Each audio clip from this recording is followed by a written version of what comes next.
സൂറത്തുൽ ഖദർ ഇറങ്ങാനുള്ള കാരണം ഒരിക്കൽ ജിബ്രീൽ അലൈഹി സ്വലാത്തു വസ്സലാം വന്നിട്ടൊരു മഹാന്റെ കഥ പറഞ്ഞോട് ചരിത്രം റസൂലുള്ളാഹിക്ക് പറഞ്ഞു കൊടുക്കാണ്.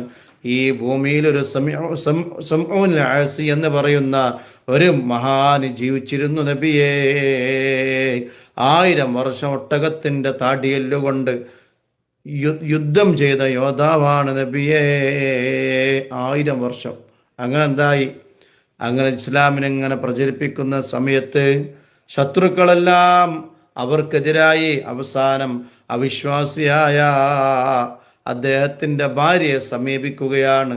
നിനക്കൊരുപാട് സമ്പത്ത് തരാം, നിനക്കൊരുപാട് നന്മ തരാം, ഒരുപാട് ജീവിതം, നല്ല റാഹത്തിലുള്ള ജീവിതം ഇൻഷാ അല്ലാ ഈ ദുനിയാവിൽ നിനക്ക് തരാം. നീ ഞങ്ങൾക്ക് ചെയ്യേണ്ടത് നിന്റെ ഭർത്താവിന് സമഊനിൽ അഗാസിനി എന്തായി കൊല്ലാൻ വേണ്ടി നീ ഞങ്ങളെ തരപ്പെടുത്തി തന്നാൽ മതി. എന്നിട്ട് വലിയ 2 കാറ് കൊടുക്കുകയാണ്. ഇതിൽ മൂപ്പരെന്താക്കിയാൽ മതി? കൈകാലുകൾ വിച്ഛേദിച്ചുകൊണ്ട് ഇങ്ങനെ ഛേദിച്ചുകൊണ്ട് ഞങ്ങൾക്ക് തന്നാൽ മതി. ആ സമയത്ത് അദ്ദേഹം ഉറങ്ങുന്ന സമയത്ത് എന്തായി? ഈ പെണ്ണ് പോയിട്ട്, ഭാര്യ പോയിട്ട് 2 കൈയും 2 കാലും 2 കാലും എന്താവുകയാണ്? കെട്ടിവെക്കുകയാണ്. 2 കൈയും 2 കാലും കെട്ടിവെക്കുന്ന സമയത്ത് ഉണർന്ന സമയത്ത് ചോദിക്കുകയാണ്, ആരാണിത് ചെയ്തത്? അപ്പൊ ആ പെണ്ണ് പറഞ്ഞു, നിങ്ങളെ ശക്തി പരീക്ഷിക്കാൻ വേണ്ടി ഞാൻ 2 കൈയും 2 കാലും കെട്ടിയതാണ്. ആ സമയത്താണ് അദ്ദേഹം ഒന്ന് കുടഞ്ഞ സമയത്ത് അദ്ദേഹത്തിൻ്റെ കറാമത്ത് വെളിവാകുന്ന ആ വലിയ കയറ് പൊട്ടുകയാണ്. അങ്ങനെ അദ്ദേഹം രണ്ടാമത്തെ ദിവസം ഇങ്ങനെ കടന്നുറങ്ങുകയാണ്. ഇബാദത്തെല്ലാം കഴിഞ്ഞ് ഇസ്ലാമിൻ്റെ പ്രചണ്ഡമായ പ്രബോധനമൊക്കെ ഇങ്ങനെ കഴിഞ്ഞിട്ട് അദ്ദേഹം വീണ്ടും കടന്നുറങ്ങുന്ന സമയത്ത് ശത്രുക്കൾ കൊടുത്ത വലിയ 2 ചെങ്ങലയുണ്ട്. ആ ചെങ്ങല എന്നുണ്ടല്ലോ, ആ ചെങ്ങല കൊണ്ട് അദ്ദേഹത്തെ ബന്ധിക്കുകയാണ്. അങ്ങനെ ബന്ധിക്കുന്ന സമയത്ത് ബന്ധിച്ചു കഴിഞ്ഞിട്ട് ഉറക്കണമെന്ന് ചോദിച്ചു. സാധാരണ ആ ചോദ്യം തന്നെ ചോദിക്കുക, ആരാ എന്നെ കെട്ടിയത്, ബന്ധസ്ഥനാക്കിയത്? ആ സമയത്ത് പറഞ്ഞു, അത് നിങ്ങളെ ശക്തി പരീക്ഷിക്കാൻ വേണ്ടി ഞാൻ കെട്ടിയതാണ്. അപ്പോഴെന്തായി? ഒന്ന് അനങ്ങിയപ്പോൾ എന്തായി? അത് ചിന്നിച്ചിതറുകയാണ്. അങ്ങനെ മൂന്നാമത്തെ വട്ടം കെട്ടാൻ ഇത് കയറില്ല. അപ്പം ആ സമയത്ത് പറഞ്ഞു, നിനക്ക് എന്നെ പിന്നെ കെട്ടിവെക്കണം, ബന്ധസ്ഥനായി വെക്കണമെങ്കിൽ എൻ്റെ മുടിയുണ്ട്, എൻ്റെ മുടി, ആ മുടി എന്തായാൽ മതി, ആ മുടി കൊണ്ട് എൻ്റെ കയ്യും കാലും കെട്ടിയാൽ മതി, ബന്ധസ്ഥനാക്കിയാൽ എനിക്കതിന്ന് രക്ഷപ്പെടാൻ കഴിയൂല. അങ്ങനെ അദ്ദേഹം ഉറങ്ങുന്ന സമയത്ത് അദ്ദേഹത്തിൻ്റെ മുടി 3 മുടിയെടുത്തു. അദ്ദേഹത്തിൻ്റെ 3ഓളം മുടി, വലിയ മുടിയെടുത്തു. എന്നിട്ടെന്തായി? അദ്ദേഹത്തിന് 2 കൈയും 2 കാലും എന്തായി? പിന്നെ കെട്ടിവെച്ചപ്പോൾ അദ്ദേഹം ഉണർന്നപ്പോൾ അദ്ദേഹത്തിന് അതിന് രക്ഷപ്പെടാൻ കഴിയുന്നില്ല.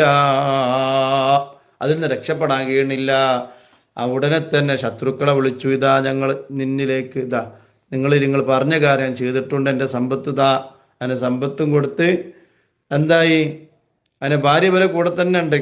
അതിനെ കൊല്ലാൻ വേണ്ടി അറവുശാലയിലേക്ക് കൊണ്ടുപോകുന്ന സമയം അദ്ദേഹത്തിൻ്റെ എല്ലാ അവയവങ്ങളും വിച്ഛേദിക്കുകയാണ്. മൂക്കും കണ്ണും എല്ലാം എന്തായി? അവിടുന്ന് അവർ കുത്തിപ്പൊട്ടിക്കുന്നു, മുറിച്ചെടുക്കുന്നു. അങ്ങനെ അവസാനം അവരെ നാവൊക്കെ അങ്ങനെ പൊഴുതെടുക്കുകയാണ്. ഒരു വലിയൊരു തൂണിൽ കെട്ടി ശത്രുക്കളെല്ലാം ഒരുമിച്ച് കൂടി പരിഹസിക്കാൻ തുടങ്ങി. ആ സമയത്ത് അള്ളാഹു ഒരു ബോധനം നൽകുകയാണ്, ഒരു മെസ്സഞ്ചർ അയക്കുകയാണ്. എന്താ നിങ്ങൾക്ക് വേണ്ടത്? ആ സമയത്ത് പറഞ്ഞു, ഈ തൂണൊന്ന് ഇളക്കാൻ എന്താക്കിയാൽ മതി, ഒരു ശക്തി തന്നാൽ മതി. അങ്ങനെ അന്ന് ഇളക്കുന്ന സമയത്ത് ഈ ഭാര്യ ഉൾപ്പെടെയുള്ള എല്ലാ ശത്രുക്കളും ആ വലിയൊരു തൂണ് തകർന്ന്, മേൽക്കൂര തകർന്ന് എന്തായി? എല്ലാവരും അതിൽ നശിക്കുകയാണ്. ആ സംഭവത്തിന് ശേഷം കേട്ടോ പിന്നെയുള്ള അദ്ദേഹം പകല് എന്തായി? നോമ്പുകാരനും, രാത്രി എന്തായി? നിസ്കരിച്ചും. അങ്ങനെ 1000 വർഷം എന്തായി? അദ്ദേഹം ജീവിച്ചു എന്നാണ്. ഈ ഒരു കഥ കേട്ടപ്പോൾ സ്വഹാബികൾ കരയാൻ തുടങ്ങി. സ്വഹാബികൾ കരയാൻ തുടങ്ങി. എന്നിട്ട് നബി തങ്ങളോട് ചോദിച്ചു, നബിയേ, സമഊനുൽ ആസിയുടെ ആ ഒരു ചരിത്രം കേട്ടപ്പോൾ അദ്ദേഹത്തിൻ്റെ കൂലി എത്രയാണ് നബിയേ? അപ്പോഴാണ് ഈ ആയത്തിറങ്ങിയത്, ഇന്നാ അൻസൽനാഹു ഫീ ലൈലത്തിൽ ഖദർ വമാ അദ്റാക മാ ലൈലത്തുൽ ഖദർ ലൈലത്തുൽ ഖദരി ഖൈറും മിൻ അൽഫി ശഹർ എന്ന് തുടങ്ങുന്ന ഈ അധ്യായം തുടങ്ങുകയാണ്. അല്ലാഹു തആല ഇറക്കുകയാണ്.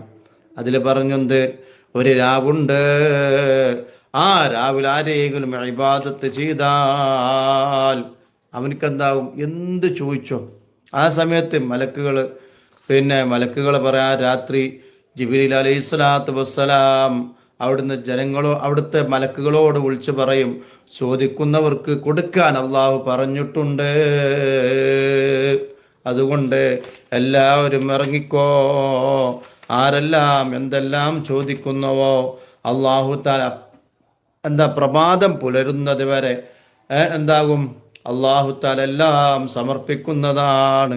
മലക്കുകൾ ചോദിക്കും, യാ ജിബ്രീൽ, അള്ളാഹു ഈ രാത്രിയിൽ മുഹമ്മദിയ സമൂഹത്തിലെ മുസ്ലിങ്ങൾ എന്താണ് കൊടുക്കുന്നത് എന്ന് ചോദിച്ചപ്പോൾ അള്ളാഹു അവരിലേക്ക് കാരുണ്യത്തോടുകൂടെ നോക്കുന്നു. അള്ളാഹിന്റെ റഹ്മത്ത് അവർക്ക് കൊടുക്കുന്നു. അതുപോലെ തന്നെ അവർക്ക് അള്ളാഹു മാപ്പ് കൊടുക്കുന്നു. 4 വിഭാഗം ആളുകൾക്ക് അള്ളാഹു പുറത്തു കൊടുക്കൂല. 4 വിഭാഗം ആളുകൾക്ക് മുഅ്മിനേ അള്ളാഹു തആല പുറത്തു കൊടുക്കൂല. അതിന് അവിടെ ഒരു കുത്തി പറഞ്ഞാലും, ഒരു കാബന്റെ കില്ല പിടിച്ചാലും, ഒരു എന്ത് ചെയ്താലും, എത്ര സ്വതക്ക ചെയ്താലും, എത്ര നന്മ ചെയ്താലും 4 വിഭാഗം ആളുകൾക്ക് അള്ളാഹു പുറത്തു കൊടുക്കൂല. അവൻ്റെ പ്രാർത്ഥന അള്ളാഹു തആല സ്വീകരിക്കൂല. അതിൽ ഒന്നാമത്തെ ആള് മദ്യപാനിയാണ്, എപ്പോഴും കള്ളുകുടിയാണ്. സുബ്ഹാനല്ലാഹ്. നമ്മളെ കൂട്ടത്തിലുള്ള എത്രയോ ഉമ്മമാര് വളരെ കഷ്ടത്തിലാണ്, പ്രയാസത്തിലാണ്, ദുരിതത്തിലാണ്. എത്രയോ ആളുകൾ പറഞ്ഞ മക്കളുടെ കള്ളുകുടി മാറ്റാൻ ലഹരി ഉപയോഗം, ലഹരിയൊക്കെ അതിൽ പോട്ടിട്ടോ, ലഹരി ഉപയോഗം ഒഴിവാക്കാൻ വേണ്ടി ദുആ ചെയ്യണേ. ലഹരി ഉപയോഗിക്കുന്ന ഒരു ഉപ്പാന്റെയും ഒരു മോന്റെയും പ്രാർത്ഥന അല്ലാഹു തആല സ്വീകരിക്കൂല. അല്ലാ ഞങ്ങളെ മക്കളെ നീ നന്നാക്കണേ അല്ലാ, ഞങ്ങളെ ഭർത്താവിനെ നന്നാക്കണേ അല്ലാ. കള്ളിൽ നിന്ന്, ലഹരിയിൽ നിന്ന്, അതുപോലെ ബീഡിയിൽ നിന്നൊക്കെ എല്ലാ മസ്തുളവാക്കുന്ന എന്തെല്ലാം വിഷമങ്ങളുണ്ടോ അതിൽ നിന്നെല്ലാം ഞങ്ങളെ നീ കാക്കണേ റബ്ബേ. അതുകൊണ്ട് കള്ള് കുടിക്കരുത്. കള്ള് കുടിക്കുന്നവന് ഇവിടെ നിർത്തണം. കള്ളുകുടി ശീലമാക്കിയാൽ നമ്മൾ ഇടയ്ക്കേ കുടിക്കണമല്ല, പറ്റൂല. പെരുന്നാക്കല്ലേ കുടിക്കണുള്ളൂ, ഓണത്തിനല്ലേ കൊടുക്കണുള്ളൂ എന്ന് പറയല്ലോ. കള്ളു കുടിച്ചോ, കള്ളുകൂടി ശീലമാക്കിയവൻ അല്ലാഹു തആല പുറത്തു കൊടുക്കൂല. രണ്ടാമത്തത് മാതാപിതാക്കൾ. അതിപ്പോൾ നമ്മൾ കുടിക്കാത്തൊരു കുറേ ആൾക്കാരുണ്ട്, അതിന് രക്ഷപ്പെടും നമ്മൾ. പക്ഷേ രണ്ടാമത്തേൽ നമ്മൾ പെടുന്നുണ്ടോ എന്ന് നോക്കണേ. മാതാപിതാക്കളെ ബുദ്ധിമുട്ടിച്ചവരാരാണോ അവർക്ക്